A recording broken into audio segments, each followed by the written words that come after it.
ebi yóò dẹ́kun, ọrọ̀ ajé yóò búrẹ́kẹ́, ìjà láàrin Tinubu àti Dangote. Ẹ gbọ́ àwọn àsọtẹ́lẹ̀ tó ti jáde fún ọdún 2026 láti ẹnu àwọn òjíṣẹ́ Ọlọ́run. Àsọtẹ́lẹ̀ tí ń jáde láti ẹnu àwọn ìránṣẹ́ Ọlọ́run fún ọdún tuntun 2026 tó gbéra sọ lónìí. Bí ọdún 2026 ti bẹ̀rẹ̀ ní àwọn gbajúgbajà òjíṣẹ́ Ọlọ́run bíi olùdarí ìjọ Redeemed Christian Church of God RCCG, pásítọ̀ Enoch Adéjàre Adébáyọ̀ àti primate Babátúndé Elijah Ayọ̀délé tó jẹ́ olùdásílẹ̀ ìjọ INRI Evangelical Spiritual Church ti sọ àwọn ọ̀rọ̀ àsọtẹ́lẹ̀ nípa nǹkan tí yóò ṣẹlẹ̀ lọ́dún náà. Àwọn àsọtẹ́lẹ̀ náà dá lórí ìjọba orílẹ̀-èdè Nàìjíríà, àwọn ọmọ Nàìjíríà, ètò ọrọ̀ ajé, àwọn olóṣèlú, ètò ààbò ní Nàìjíríà àti bẹ́ẹ̀ bẹ́ẹ̀ lọ.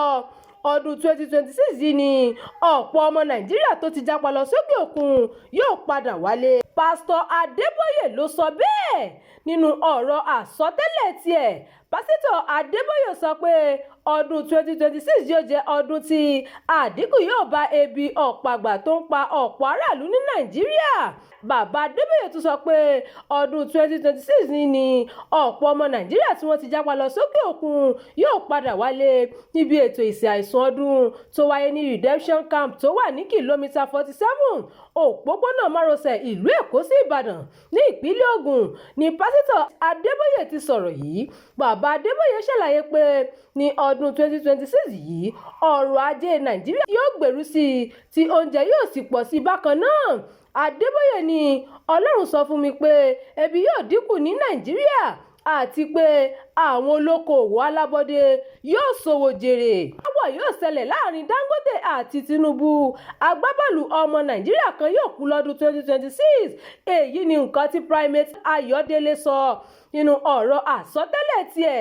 Pásítọ̀ ìjọ INRI Evangelical Spiritual Church primate Ayọ̀délé sọ pé àwọn àgbà òṣèlú kan lẹ́kùn àríwá orílẹ̀-èdè Nàìjíríà yóò tako ààrẹ Bọ́lá Tinubu lọ́dún 2026 yìí lórí èròǹgbà rẹ̀ láti dupò ààrẹ fún sáà kejì. Ayọ̀délé wá rọ Tinubu láti ṣiṣẹ́ lórí ìbáṣepọ̀ rẹ̀ pẹ̀lú àwọn alátìlẹ́yìn rẹ̀ tó wà lẹ́kùn ìlà oòrùn gúúsù, àárín gbùngbùn àríwá àti lẹ́kùn ìlà oòrùn àríwá orílẹ̀-èdè Nàìjíríà dáadáa. Òjíṣẹ́ Ọlọ́run náà tún sọ tẹ́lẹ̀ pé àwọn ẹgbẹ́ òṣèlú méjì tó gbọ̀rọ̀gẹ̀dígẹ̀ ní Nàìjíríà yóò ṣe káràkátà ìbò lọ́dún yìí. Pásítọ̀ ìjọ INRI Evangelical Spiritual Church tún sọ pé àwọn èèyàn kan yóò dìde láti bà orúkọ igbákejì ààrẹ Nàìjíríà tẹ́lẹ̀ rí Àtíkù Abubakar jẹ́ lọ́dún 2026. Bákan náà ni ó tún kìlọ̀ fún Tinubu wípé àwọn olùdámọ̀ràn rẹ̀ tẹ́lẹ̀ kan yóò gbẹ̀yìn bẹ́bọjẹ́ fún un. Ayọ̀délé tún ní ó kéré tán mínísítà kan àtàwọn èèyàn míì nínú ìjọba Tinubu yóò wọ gàù, ààrẹ yóò sì yọ wọ́n nípò lọ́dún 2026. Ayọ̀délé sọ pé ìjọba Tinubu yóò fẹsẹ̀ múlẹ̀ sí lẹ́ka ọrọ̀ ajé àti lágbo òṣèlú bó tilẹ̀ jẹ́ pé ààrẹ yóò kojú ìpèníjà tó pọ̀. Olùdásílẹ̀ ìjọ INRI tún sọ pé ìgbà 7 ọ̀tọ̀ọ̀tọ̀ làwọn èèyàn yóò ṣe ìfẹ̀hónúhàn tako ìjọba Tinubu lọ́dún 2026. Primate Ayọ̀délé ní fàákàjà yóò wáyé láàrin gbajúgbajà oníṣòwò Aliko Dangote àti Tinubu lọ́dún 2026 yìí. Òjíṣẹ́ Ọlọ́run náà kò sa ìkìlọ̀ wípé abẹ̀sẹ́kù bí òjò àti agbábọ́ọ̀lù ọmọ Nàìjíríà kan yóò kú lọ́dún 2026 nínú àsọtẹ́lẹ̀ rẹ̀. Ayọ̀délé tún kìlọ̀ fún ààrẹ ilé asòfin àgbà l'Àbújá Senator Godswill Akpabio wípé kó kíyèsí ọ̀rọ̀ ẹnu rẹ̀ àti ìlera rẹ̀ lọ́dún 2026. Nínú ọ̀rọ̀ àsọtẹ́lẹ̀ tiẹ̀, pásítọ̀ ìjọ The Dynamite Glory Ministry International nílùú Èkó wòlíì Makil Samuel King sọ pé ọdún ìlọ́rọ̀ àti ìtanijí ní ọdún 2026 yóò jẹ́ fáwọn ọmọ Nàìjíríà. Ẹ ṣeun tẹ́ ń tẹ̀lé ìkànnì yìí. Ẹ má gbàgbé láti bá wa pín ká kí ẹ sì fi èròǹgbà yín sí abala àríwísí. Abdulkareem Nimos ló ti ń jábọ̀ ìròyìn.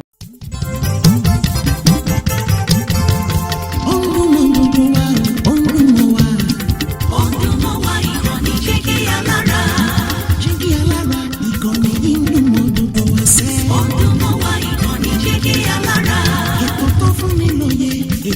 lanilọ́yẹ̀ wà ń bẹ̀. ọdún mọ́ wa ìkànnì jígí alára. ìròyìn lóríṣiríṣi tàbí mọ bó ṣe ń lọ láwùjọ.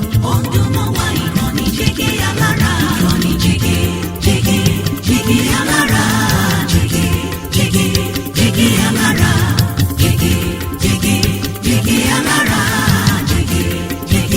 jígí alára. ìkànnì jígí alára 24 bàbá gbogbo.